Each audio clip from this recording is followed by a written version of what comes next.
You ever notice how families love their little boxes? Their neat little stories about who you are, what you should be, where you belong. They build this version of you in their heads. Safe, predictable, controllable. And as long as you stay inside that version, everything's fine. Smiles at dinner, polite questions, nods of approval. But the moment you step outside the script, the moment you say, I'm going somewhere else, I'm doing something different, I'm not playing this role anymore, oh, now that's when the show really starts. Change threatens the comfort of those who never dared. Oh, that's the part nobody likes to admit. Not them, not you, not even the ones clapping politely while secretly hoping you fall on your face. You'd think your growth would inspire people, right? That stepping into something new would be met with cheers, with pride, with support. But no. What you get instead is tension, silence, side eyes, that slow, heavy disappointment you can feel without anyone saying a damn word. Because your change, it's a mirror, a loud, shattering mirror that shows them everything they didn't do. See, when you decide to leave the little bubble they built around you, maybe it's a job, a town, a lifestyle, hell, even just a label they gave you, it does something to them. It pokes the bear. It rips the curtain down on the little theater they've been performing in. Because deep down they know they could have chosen differently too. They know they stayed, they settled. They swallowed the lie that comfort equals happiness. And here you come, lighting a match with that transfer, that shift, that big, terrifying leap they never had the guts to take. So now you're a problem, a disruption, a threat to the ecosystem of denial they've spent years maintaining. They'll say you're being reckless, immature, disrespectful, but really, what they're trying to say is, how dare you remind me of the chances I didn't take? Because the moment you move, really move, you shake the foundation of their excuses. And excuses are sacred in their world. Excuses keep them warm. They wrap them around their choices like a blanket and call it being responsible. But you're not following the script. You've got the nerve to question it, to look around and say, what if there's more than this? And that question, that's radioactive. That's toxic to anyone who's been lying to themselves.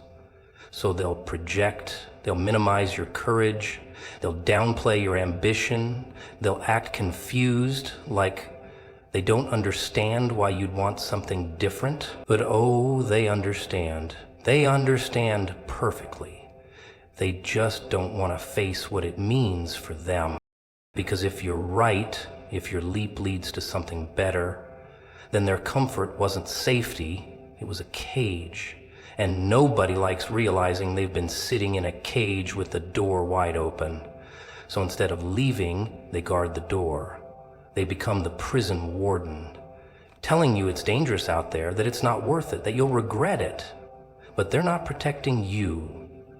They're protecting their version of reality. And you're a glitch in the matrix. You'll notice it in the way they talk to you. The forced calm.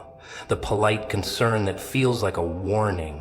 The questions loaded with guilt. Are you sure this is the right move? What if it doesn't work out? They'll say it like they care, like they're looking out for you.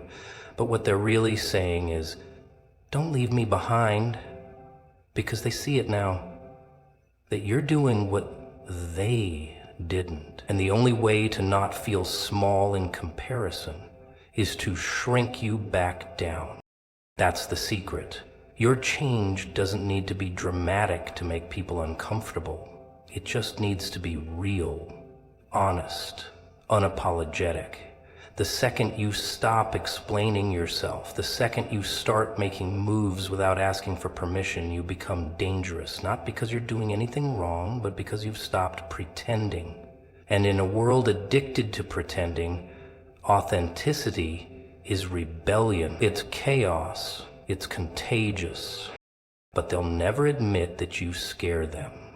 No, they'll smile, they'll nod, they'll wrap their disapproval in fake wisdom, tell you about the real world, about how not everything is possible, about how life's about sacrifice. But what they really mean is, don't make me look in the mirror. Because if you keep going, if you prove them wrong just by existing, then they'll have to face everything they buried. Every dream, every risk they never took, every version of themselves that they abandoned in exchange for approval and routine. Your growth will feel like rebellion to small minds. Oh, and not the fun kind. The loud, messy, uncomfortable kind. Not because you're doing anything wrong, but because you're doing something different. And in a world that thrives on control, different is dangerous. You take one step out of line, one move that doesn't make sense to their checklist, and suddenly you're the villain in their bedtime story. Because your growth, it doesn't just shake your world, it shakes theirs. You see, they built this idea of you, brick by brick, label by label. You were the quiet one, the obedient one, the stable one, the he'll never leave town one, the she'll settle down soon one, a nice little character in their nice little script. And now here you come, burning the script in front of their faces, changing, evolving, wanting more. Not just money, not just status, more truth, more you. And that feels like betrayal. To people who never changed, your evolution feels like a personal attack. Because it's not just about you moving forward, it's about them staying still. And nobody wants to admit that, so they throw shade. They twist your motives. She's changed, they'll say, like it's a curse. He's not who he used to be, as if that's a problem. But what they really mean is, I don't recognize you anymore, and that scares me. Because the new you, the growing you, it doesn't fit their comfort zone. They'll say you're selfish, cold, arrogant, not because you're acting superior, but because you stopped needing their validation. You stopped shrinking yourself to fit into the little box they built for you. And that's unforgivable in their world. Because people with small minds don't understand boundaries. They think access is permanent. They think your growth should come with a permission slip. But the moment you stop asking, the moment you move without explaining, without apologizing, they panic. And what does panic look like? It looks like fake concern, backhanded compliments. Just checking in, you seem different. Are you okay? You've been acting weird. Weird? You mean I've been acting like myself, like someone who finally stopped pretending? Yeah. That'll look weird to people who only know the version of you that was edited to keep the peace. They won't say it out loud, but they miss the you that played along. The version that laughed at the wrong jokes, nodded during the wrong conversations, bit their tongue instead of telling the truth. That version was easy to love, easy to manage. But this new you, the one setting boundaries, making moves, saying no, disappearing when energy's off, that one's a problem. That one doesn't play by the rules. That one makes people uncomfortable. And the irony, you're not even trying to rebel. You're just trying to breathe, to grow, to evolve into something that actually feels like you. But to them, any move outside the lines is defiance. Because growth isn't passive, it exposes. It shines a light on the people who stopped trying, the ones who gave up, the ones who decided long ago that life was just something you survive. So when they see you trying to live, really live, it pisses them off. You'll notice it most in the silence. The way the room shifts when you speak your truth, the sudden distance from people who once claimed to love you, the awkward tension in conversations that used to flow. It's not in your head, it's real. Because small minds don't know how to sit with someone who no longer hides. They crave predictability, familiarity. And when you outgrow that, when you dare to change the rhythm, they label it rebellion. But here's the thing. They don't get to define your growth. They don't get to decide what makes sense for your journey. Let them talk. Let them twist the narrative. Let them call you difficult, dramatic, disloyal. You don't need their blessing to become who you were always meant to be. You're not here to live inside their limitations. You're not here to keep their fears comfortable.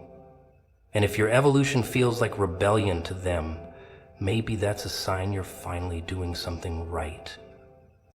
Leaving the script exposes everyone's fear of freedom. That's the funny part, isn't it? Everyone says they want freedom. They wear it on t-shirts, write it in captions, tattoo it on their skin. Freedom, baby, the big prize. But when someone actually starts living it, when someone tosses the script, walks off the stage and stops playing the character they've been assigned, that's when the panic sets in. Not just in the ones watching, but in the ones still pretending they don't know they're acting.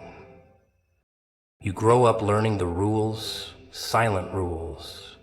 Don't talk too loud. Don't take up too much space.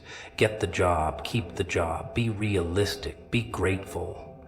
And for a while, maybe you play along. Maybe you wear the mask so well that even you forget it's a mask. You nod, smile, do what's expected, get the applause. But inside, something's off. Something itches. Something screams. Because the script doesn't fit, and it never did. But here's the trick. They never gave you a script to empower you. No, they gave you a script to control you. A pre-approved story where you play your role, hit your marks, and don't ask too many questions. So when you start asking them real questions, the whole show starts glitching. People around you get nervous, uncomfortable, defensive, because if you can step off the stage and survive, then maybe they could have too. And that thought burns. You were supposed to follow the path, go to school, get the job, get married, settle down, never rock the boat. And even if the job kills your spirit, even if the marriage feels like a cage, even if the town makes your skin crawl, they expect you to stay. Because staying proves the story works. But when you leave, when you say no, when you pivot into something unknown, you don't just threaten their story, you dismantle it. Piece by piece, frame by frame. They call it a phase, a mistake, a midlife crisis. They try to shrink it, mock it, contain it. You're just confused. You're throwing away a good thing. People would kill for your life. But that's not advice. That's fear. That's the sound of someone watching you do the one thing they never had the guts to do. Walk away. Not from people, not from jobs, but from the lie that playing safe equals being fulfilled. And the worst part, most of them aren't even conscious of it. They don't know they're afraid of freedom.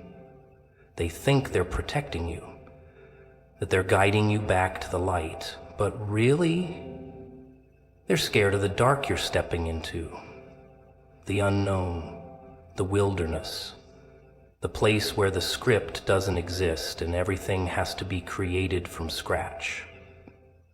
That's terrifying. Because out there, you can't fake it. You either grow or you get exposed.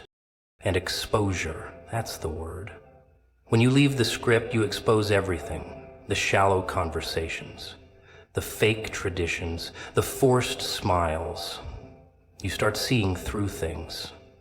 Holidays that mean nothing, milestones that feel hollow, people repeating the same year over and over again and calling it a life. You see it all. And worse, you can't unsee it. So you leave. Or maybe you stay, but you stop playing along. Either way, you've become a threat. They'll start pulling away, one by one, not because they hate you, but because you remind them of what they buried. Dreams, desires, versions of themselves they locked away so they could earn the praise that comes with staying inside the lines. And you come along and tear right through the lines. You say no when you're expected to say yes. You take risks. You look lost and alive at the same time. And that look in your eyes, it haunts them. Because freedom has a cost, and most aren't willing to pay it. It costs comfort, it costs approval, it costs certainty, but it gives you yourself. And once you taste that real, raw, unfiltered you, the script becomes unbearable. The applause stops meaning anything. You don't need the stage anymore. You become your own story. And that kind of power, that kind of untamed, unscripted existence, it terrifies anyone still pretending that the lines they're reciting are theirs. Discomfort is divine instruction. Yeah, but nobody wants to hear that, right? Discomfort's supposed to be avoided, numbed, medicated, drowned in distractions and small talk and scrolling through fake lives at 2 a.m.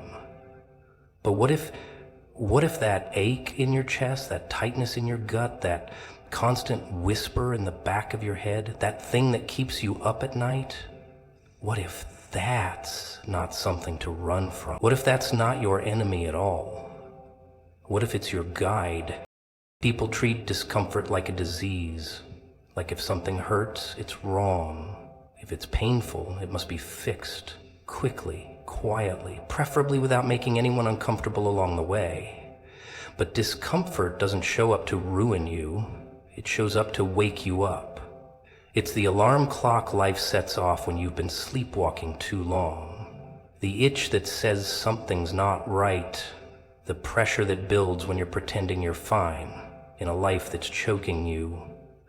But we're taught to ignore it, to smile through it. Be strong, be grateful, don't complain. So you sit at that job that drains you. You stay in that relationship that dulls your soul. You go to sleep every night with a mask on, then wonder why you wake up tired. It's not the world that's exhausting you. It's the lie. And discomfort, that's the crack in the mask. The little glitch in the matrix that says, hey, something's off here. This isn't you. But people don't listen. They sedate it, overeat, overthink, overwork, anything but feel it. Because feeling means facing, and facing means changing, and change. Change is the scariest thing of all. Because once you admit you're uncomfortable, really admit it, now the clock's ticking. Now you can't unknow it. Now you have to do something about it. Or you have to consciously choose the lie every single day. And choosing the lie, that's hell. A slow, quiet hell dressed up as stability. You ever wonder why some people snap? Why they just leave? One day they pack a bag, cut their hair, quit the job, end the marriage, delete everything, and vanish. It's not impulsive. It's not crazy. It's a delayed reaction. It's the result of ignoring divine instruction for so long that the universe has to scream to get their attention. And when it finally gets through, boom, the show's over, curtains down, they're out. Discomfort isn't a flaw. It's precision. It's tailored. It knows exactly where you're stuck, exactly where you're settling. It's the internal GPS yelling, "Wrong turn," while you keep pretending you're on the right path because it looks good on the outside. But deep down you know. You always know. That's why it hurts. Because your soul sees where you could be, and it's furious you keep choosing less. And the people around you, oh, they don't want you to listen to it. Because your discomfort, if followed, becomes disruption. You start making changes, and suddenly, you're not so easy to manage. You're not so easy to predict. They liked you better before, when you were suffering silently, when you laughed on cue and played your part. But now you're asking questions. Now you're pulling away. Now you're moving different. That's dangerous. Because once you start listening to discomfort, you start remembering. Remembering who you were before the world told you who to be. You remember the dreams you stuffed down, the versions of yourself you abandoned for approval. And now it's too late to go back. Because even if you try, it'll never feel the same. The job will feel colder. The house will feel smaller. The conversations will sound like static. That's how you know the instruction is real. Because everything false starts to rot around you. And maybe you don't know where it's taking you yet. Maybe you're scared. That's fine. Divine instruction doesn't come with a map. It just comes with momentum. A pull, a burn, a refusal to settle. You don't need to know what's next. You just need to stop pretending this is enough. The moment you accept the discomfort, really accept it, it stops being pain and starts being power. Because now you're moving. Now you're listening. Now you're dangerous. People who cling to a version of you will never understand the version you're becoming. That's the twist. That's the punchline. See, they didn't fall in love with you. They fell in love with who you were when you made them comfortable. That version, the edited one, the agreeable one, the one who nodded when you wanted to scream, who stayed when you wanted to run, who smiled through teeth grinding. That version, oh, they loved that version. But the real you, the changing you, the growing, unpredictable, uncontainable you, that's a threat. They act like they're confused, like you just woke up one morning and decided to change. But it wasn't overnight. No, it was a slow burn. Years of pretending, suppressing, second-guessing, until one day something cracked. A tiny little fracture in the facade. And once that crack showed light, oh, it was over. You started thinking, questioning, daring. And that made you dangerous. Because now you weren't living for applause. You weren't asking for permission. You were becoming. But becoming breaks things. It shatters illusions. Especially for the people who got comfortable with your cage. They memorized your script. They built their identity around who you used to be. You were always the quiet one. You never used to say stuff like that. You were never this bold. Well, no kidding, I also used to believe I had to shrink to be safe. Used to think silence kept the peace. But peace built on suppression isn't peace. It's a prison. And guess what? I found the key. Now they look at you like you're unstable, unreliable, like they can't recognize you anymore. That's not an insult, it's confirmation. Of course they don't recognize you. You don't recognize yourself either, not entirely. You're still being born, still unfolding. And people who only loved you in your cocoon will never clap when you grow wings, because flight makes them feel left behind. So they try to pull you back, Not always loudly, sometimes in subtle, clever little ways. Guilt, nostalgia, reminders of who you used to be. Little jabs, little sighs, little comments that sound sweet but sting. You're changing. Yeah, I am. That's the whole point. You can either meet me here or watch me disappear. Because I'm not crawling back into the version of myself that made you feel superior or safe or unthreatened. That's dead. You see, what they really want isn't you. It's the control they had over you. When you're predictable, they feel powerful. They can anticipate your every move, manipulate your mood, craft your reality. But the second you start thinking for yourself, the second you stop performing, the game is up.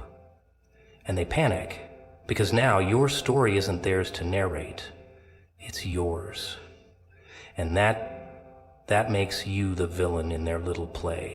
But don't let the villain label scare you. In some stories, the villain is just the one who finally said no, the one who stopped pretending, the one who burned the script and walked off stage.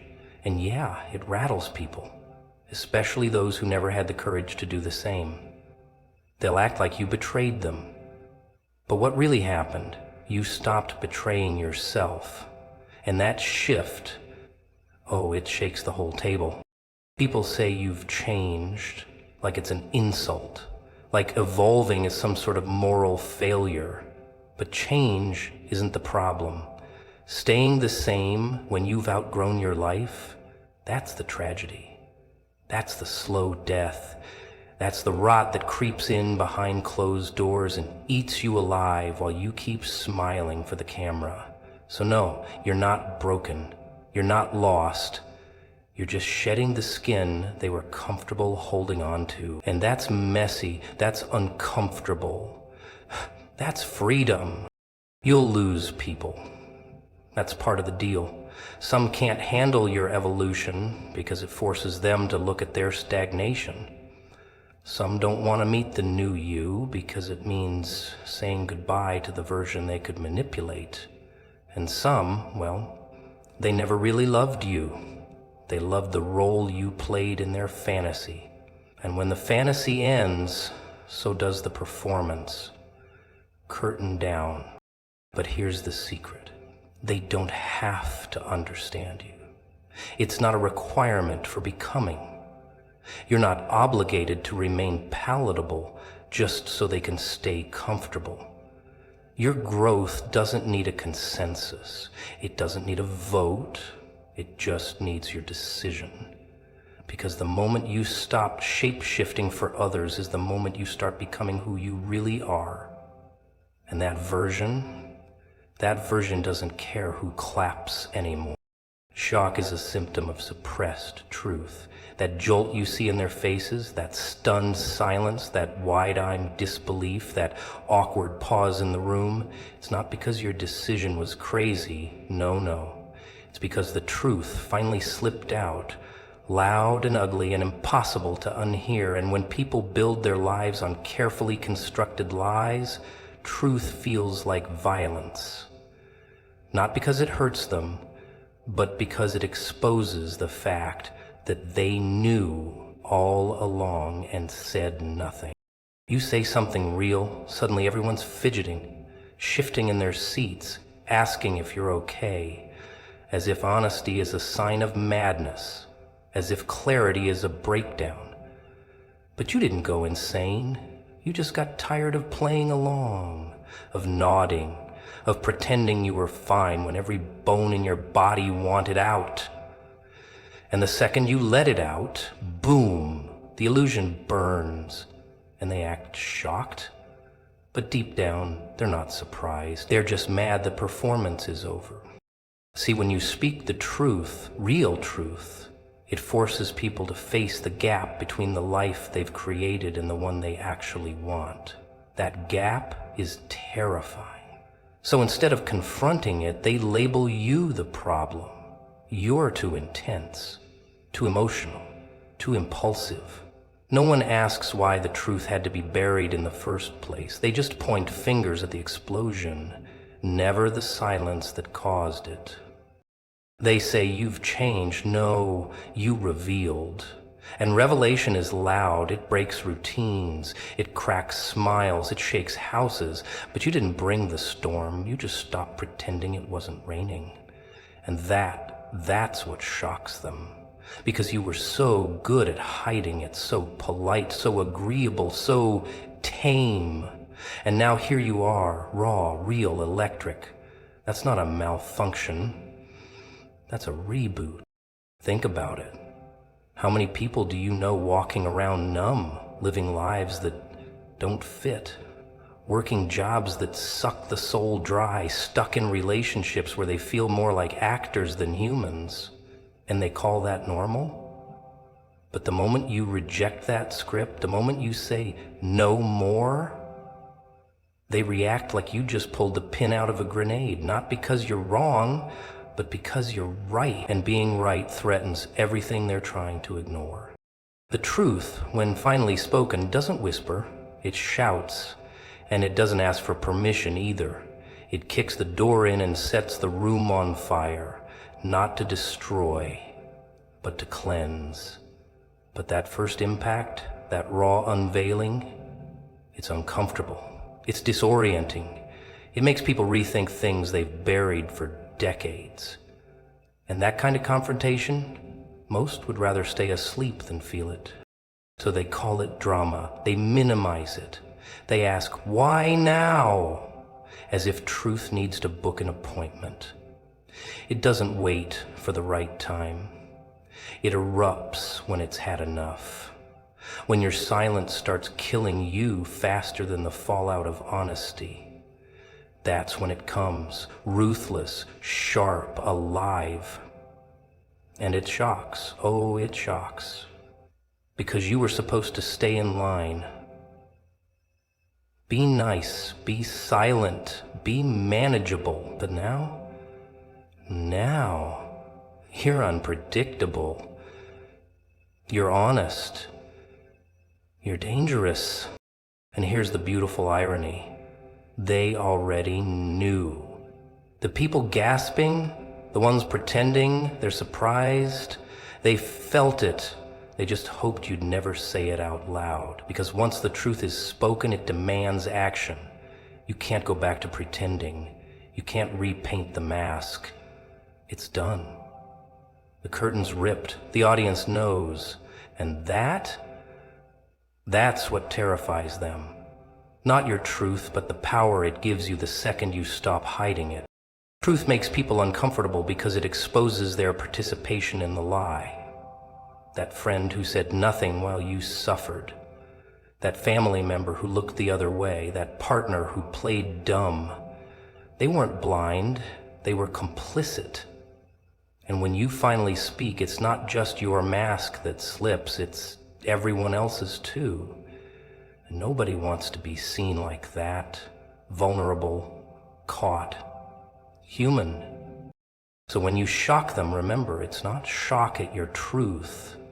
It's shock that you had the guts to say it first, that you didn't wait for permission, that you chose your own sanity over their comfort, that you broke the rule that says, keep quiet, keep peace.